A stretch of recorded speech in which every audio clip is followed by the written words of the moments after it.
मैं आ रहा था सोते हुए तो मालिक ने मेरे शरीर से मेरा शरीर छुड़ा दिया संत रामपाल जी महाराज ने और उसको सतलोक लेके गए।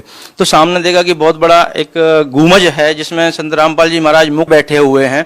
और मैंने कहा मालिक परमात्मा आप दिखते हो? उन्होंने कहा हाँ मैं दिखाई देता हूँ, छू के देखो। छू के देखा, परमात्मा ने बहुत सारी बातें मुझे बताई, मेरा फ्यूचर दिखाया, मेरा पास्ट दिखाया, बताया कि तुम लोग तुम्हारा भाई तुम्हें समझा रहा है, तुम्हें समझ में नहीं आ रहा। मैंने कहा परमात्मा संत रामपाल जी महाराज पहले तो आप रुकिए, मैं आपको ये देख लूँ कि मैं अपने भाई को बता दूँ कि वो 10 साल से जिस चीज़ को बताता चला आ रहा है हम उसको जानते हैं, उस परमात्मा को जानते हैं और आप दिखाई देते हो। तो उन्होंने कहा ठीक है बता के बेटा तू अब यहाँ से निकल और वरमाला आइयो। मैंने कहा जी वरमाला कहाँ पे? तो परमात्मा ने संत रामपाल जी महाराज ने मुझे सतलोक से ही वरमाला का आश्रम दिखाया, कहाँ पे है कैसे है। मैं रोने लगा कि मालिक अब तो यहीं रख लो, अब यहाँ से जाने का तो दिल ही नहीं कर रहा है, यहाँ तो बड़ा अच्छा लग रहा है। उन्होंने कहा बेटा जाना तो पड़ेगा, अभी तुम्हारे काम बाकी हैं।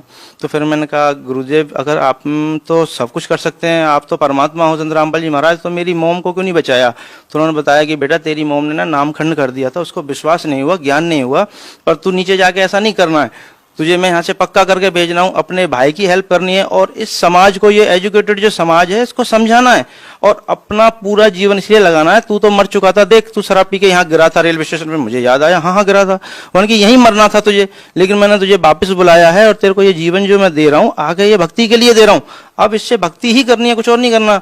मैंने कहा ठीक है जी, लेकिन मैं तो कब आ जाऊंगा जल्दी? वन कहा बेटा मैं नीचे तुम्हारे साथ ही रहता हूँ, मैं पृथ्वी पे बैठा हूँ, तू जाएगा मुझे मिलेगा तो मुझे देखेगा कि तुझे कोई दिक्कत नहीं आएगी।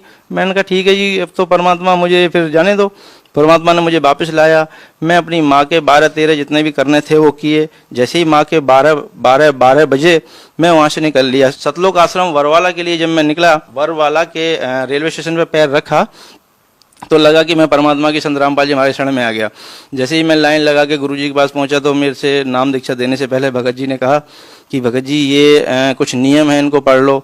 मैंने कहा भगत जी कैसी बातें कर रहे हो आप?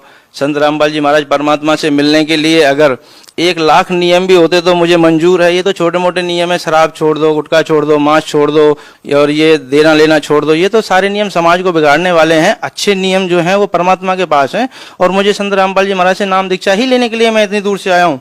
तो उन्होंने कहा भगत जी अच्छी बात है, तो आप नाम दीक्षा लीजिए। जैसे ही मैंने नाम दीक्षा लिया, थोड़ी देर भंडारा किया, परमात्मा से मिला तो परमात्मा वही परमात्मा जो सतलोक में बैठ के मुझे समझा रहा है वो परमात्मा वहाँ जमीन पे घूम रहा है। संत रामपाल जी महाराज परमात्मा जमीन पे घूम रहे हैं।